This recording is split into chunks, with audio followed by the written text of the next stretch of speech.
Pauline Kael reviews No Way Out from September 7th, 1987, republished in Hooked. Most of us would probably agree with Cocteau that the privileges of beauty are enormous. But do they include Sean Young's bad acting in No Way Out?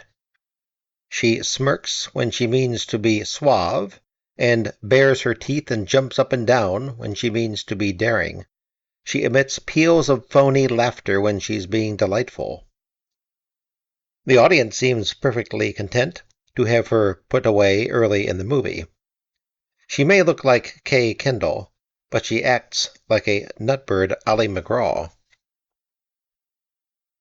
No Way Out doesn't have an ounce of credibility, but the director, Roger Donaldson, whips the action along, with camera angles changing so fast you hardly have time to ask what the chases are for or why the story points don't follow through. The movie starts with booming timpani under the titles, and it keeps slamming ahead and never lets up. If it could, it would tear your clothes off. Instead, it semi-strips the bored cynic, Sean Young, and the smooth, deadpan lieutenant commander, played by Kevin Costner, who, having eyed each other at the president's inaugural ball and exchanged a cutting remark or two, make a dash for her stretch limo. They're meant to be recklessly, frantically hot. They seize each other. One kiss, and he undresses her. Starting at the top, she tugs at her scanties, then helps him get out of his things, and they go at it while the driver coasts around the historic buildings, with special emphasis on the Washington Monument. This is kiddie comics compared to the byplay between the taxi driver and the couple in De Palma's Dressed to Kill.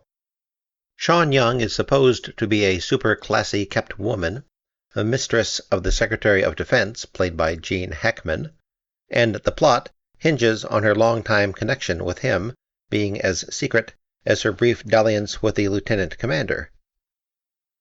But considering the telegraphic knowing glances that Young and Hackman exchange at a cocktail party, you'd expect these carryings-on to be reported in every scandal sheet in America. The movie swings into its gaga plot when Hackman finds out that she has a lover, though not who it is, and in a rage accidentally kills her.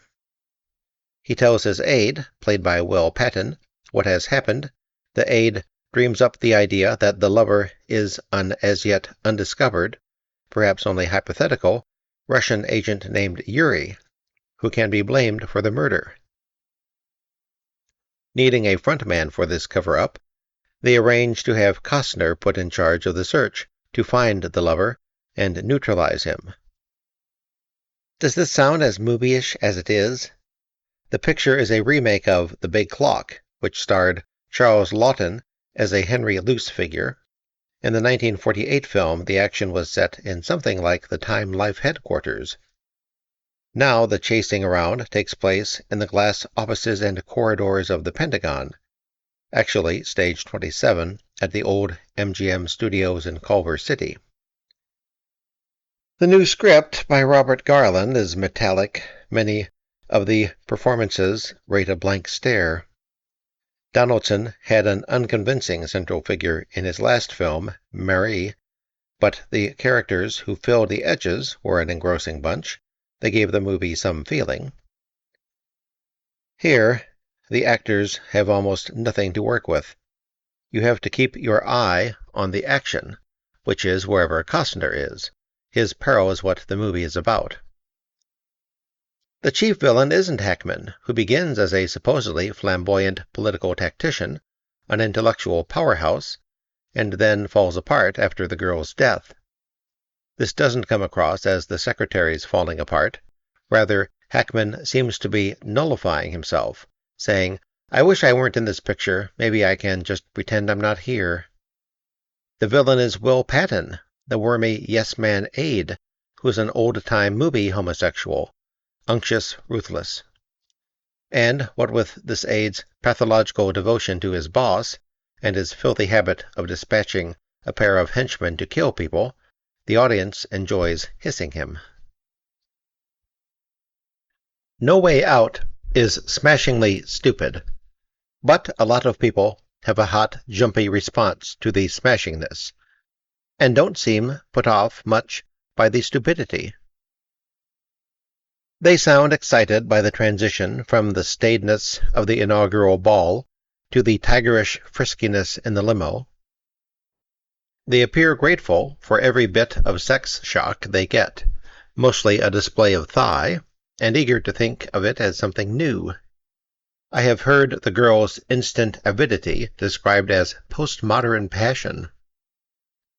And the film extracts some paranoid flash from the Washington settings and the traces of high-level nastiness. Audiences can imagine that it has something to do with the recent investigations, that it gives them a muckraking inside view of bureaucratic intrigue. It's an indication of how screwed up the plot is that the CIA men emerge as the good guys. Finally, the picture, which is told from Costner's point of view, outsmarts itself in a surprise shift that betrays what we've been watching and makes fools of us. It has a logic if you take the whole movie as a wacko joke on Oliver North as the Manchurian Candidate. But it's a surprise we don't want, a fizzle. Donaldson has made a box office wingding out of nothing but loose ends of plots, and with almost no help from the actors. As an eagerly rising young man, Costner has a pleasant air of not thinking too much of himself, and he gives you the impression that he's doing what's wanted of him. Still, this agile fellow, who spends the whole movie in movement, is the essence of laid back. He has no inner energy, no kinetic charge. It's Donaldson who provides the film's crude push, but without a richer script he can't provide the humor and the suggestions of meanness and kink that might have given this film noir material some malevolence. Couldn't Patton have had some attraction to Costner? And why doesn't Costner show any resentment of Hackman? Is he hiding it? This is a yuppie thriller. It has no psychological layers. The only image that isn't clean and crisp, the only one that rates a second glance, comes from the attempt by the Pentagon's computer wizards to produce a photograph of the girl's lover by means of an undeveloped, exposed Polaroid. The evolving blur is fascinatingly messy. Thank you for listening.